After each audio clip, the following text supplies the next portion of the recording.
நாமக்கல் நடைபெறும் நிகழ்ச்சியில் பெரிய கட்சி நம்மிடத்தில் வந்துவிட்டது. அங்கே கொடி அசைத்துக் கொண்டிருக்கிறார்கள். பாருங்கள், பிள்ளையார் சொல்லி போட்டு விட்டது என்று சொன்னார்கள். இப்போது பிள்ளையார் சொல்லி அல்ல, வேறு சொல்லி போடப்பட்டிருக்கிறது. நாளை சொல்வதற்கு கனவு கண்டார்கள். எல்லோருடைய முதுகை ஏறி சவாரி செய்யலாம் என்று சில பேர் கனவு கண்டார்கள். ஆனால் மக்களாக இருக்கிற ஒரு சக்தி விஜய் அவர்களை தமிழ்நாட்டுடைய முதலமைச்சராக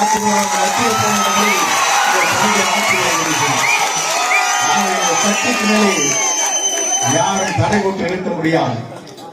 சொல்வார்கள், காற்றை சுவர்களுக்கு தடுத்து விட முடியாது, கடலை அணை போட்டு தடுத்து விட முடியாது, இமயத்தை எறும்புகளால் தேய்த்து விட முடியாது.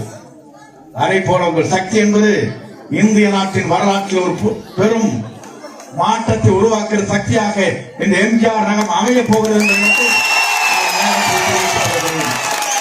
உங்கள் உழைப்பு என்பது உங்களுடைய உடலை ஓடுகிற ரத்தம் ஒன்றும், ஒவ்வொரு நீங்கள் சிந்துகிற ரத்தமும் தியாகத்தின் வடிவிலே இருக்கிறது. இந்த ஆலயத்திலே தான் இங்கே நான் பேசுகிறேன். யார் வந்தாலும் இந்த ஆலயத்திற்குள்ளே தான் இருந்து விட்டு செல்ல வேண்டுமே தவிர மற்றொரு இல்லத்திற்கு சென்று பேசலாம். கட்டுப்பாடு என்பது இங்கே தான் இருக்கிறது. உங்கள் வாழ்க்கை வரலாறுகளை நான் பார்க்கிற போது தூய்மைகளாக, அதே நேரத்தில் நேர்மையாக, அதே நேரத்தில் உழைக்கக்கூடியவர்களாக லட்சிய பயணத்தை மேற்கொண்டிருக்கிறீர்கள். இந்த லட்சிய பயணம் 2026 மே மாதத்தில் அமைய போகிறது என்ற வரலாற்றை இதற்காக நாம் அத்தனை பேர் உழைப்போம். என்னை தேடி நீங்கள் வந்தீர்கள். அப்போது அங்கே கொடுக்கப்பட்டிருக்க இடம் சரியாக இல்லை, பெரிய இடத்தை தார வேண்டும் என்று எனக்கு செய்திகள் வந்தவுடனே அங்கே சென்றேன். அதன் மூலமாக உங்களை சந்திக்க முடியவில்லை. எங்கள் இல்லத்திற்கு வந்தீர்கள், அலுவலகத்திற்கு வந்தீர்கள். அதற்கு கோடான கோடி நன்றி வணக்கம்.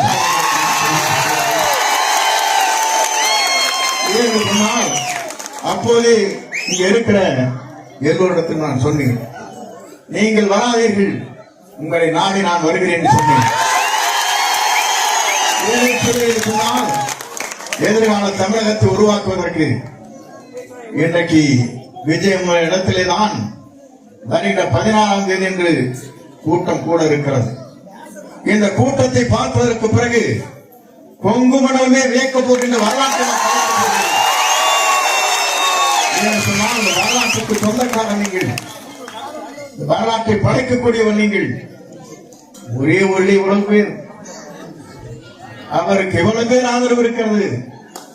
ஆனால் தமிழ்நாட்டில் இது போன்ற லட்சம் கிராமங்கள் இருக்கிறது. மனது விளக்குகிறார், அத்தனை பேர் ஒரே குறையத்தான் கொடுத்துக் கொண்டிருக்கிறார்கள்.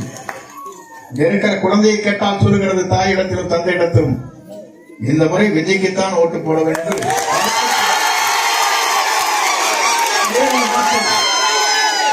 ஆண்டவனை ஆள வேண்டுமா? மற்றவருக்கு இந்த வாய்ப்பு கிடைக்க கூடாதா? ஏன் அவர் ஆட்சிக்கு வரக்கூடாது? நல்லாட்சி தமிழகத்தை நடத்துவதற்கு ஒரு புதிய முகத்தை தேடிக்கொண்டிருந்தீர்கள், கிடைத்து விட்டார்.